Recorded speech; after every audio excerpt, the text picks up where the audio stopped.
Good morning and welcome to Frank's School, 7th year, 106th day, first video of more. I'll make it 2, 3, 4, 5. I'll go through the numbers like that because these could all be watched together. What I'm going to do is offer a state of the school for 2019. It's actually already 2020. I usually do this toward the end of December or the beginning of January. It's a little late this year for it. Now, there'll probably be two inside here, and then I'll go outside and I'll show you the developments. And first I want to take a look back at 2019 and pull out some things that seem to be highlights.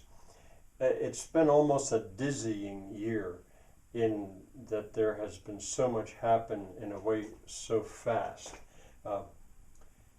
First of all, there was the great dismantling, I'm calling it. I had to go back through and dismantle all I've started about 30 faux cuts, and I had to take them all down to the ground and rebuild them. They were about waist high on average. Most of them were about waist high. Some full story, some just a platform.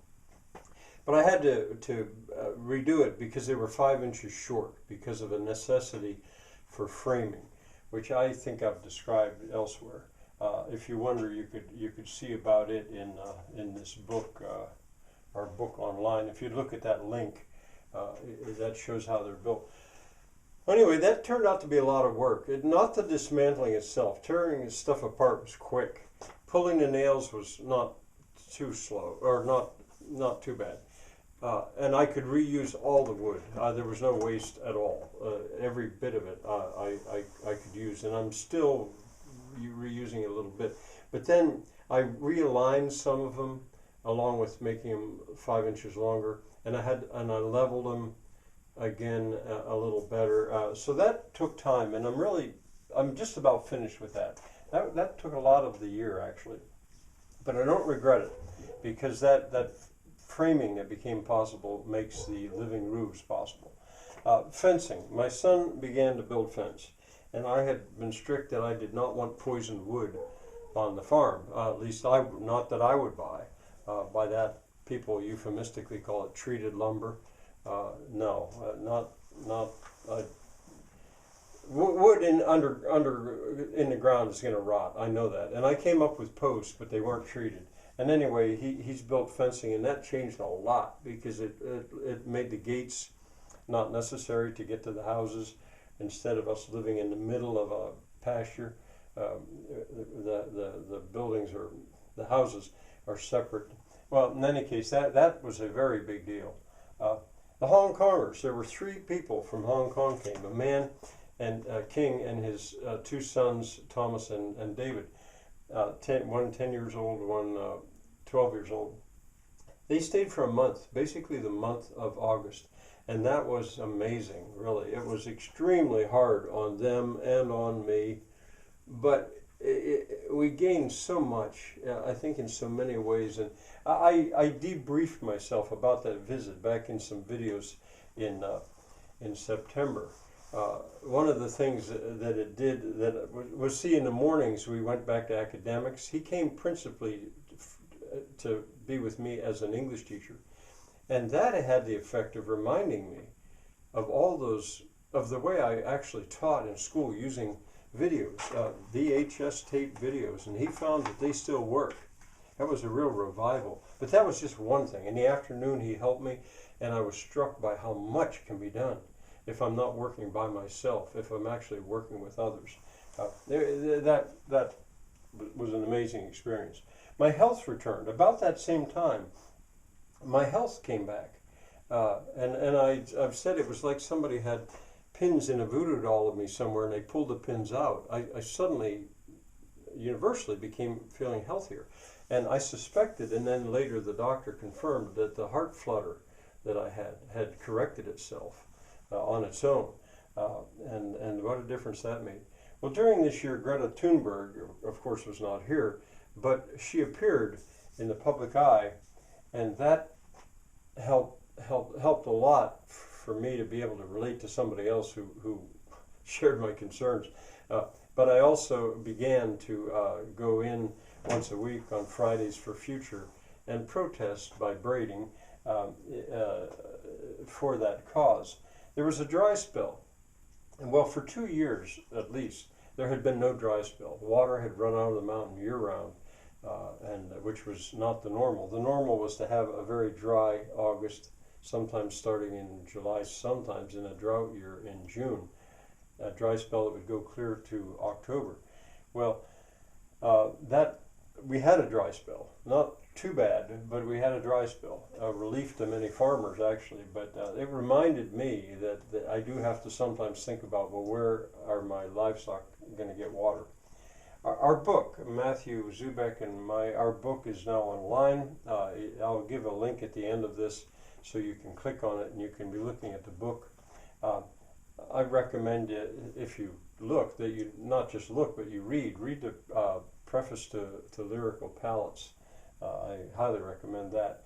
But anyway, it's online, and in a way, because of that, David's folk hut became possible.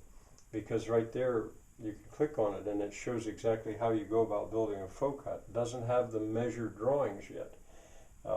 I'll come back to this. But David Kravitz, he's a young man, too young to have ever been my student. He's in college now, but studying opera.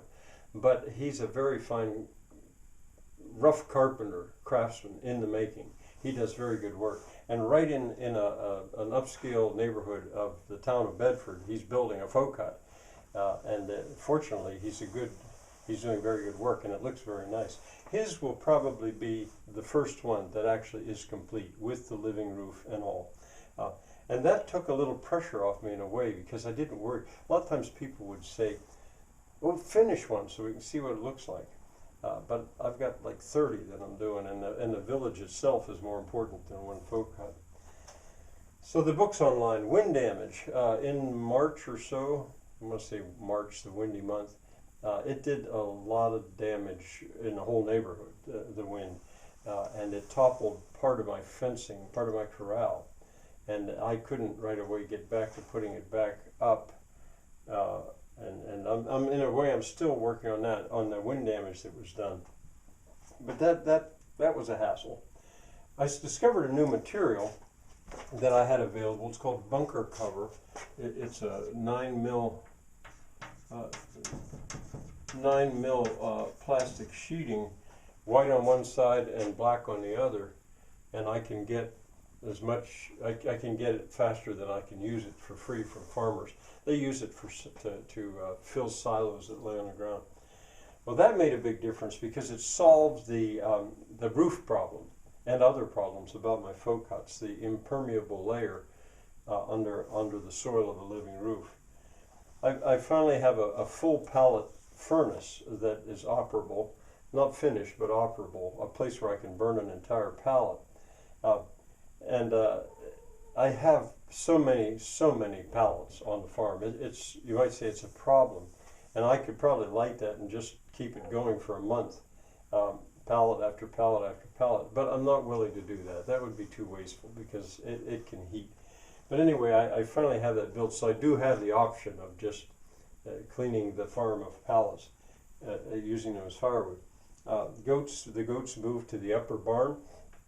They had been in the lower barn. The upper barn was their choice, and it is a better place for them. I finally managed to solve the drainage problem up there, so it has a dry floor, ground, and it's a healthier place for them. You'll see that. I now have no cow. For about 40 years or maybe more, I've had at least one cow and sometimes as many as 30 on the farm.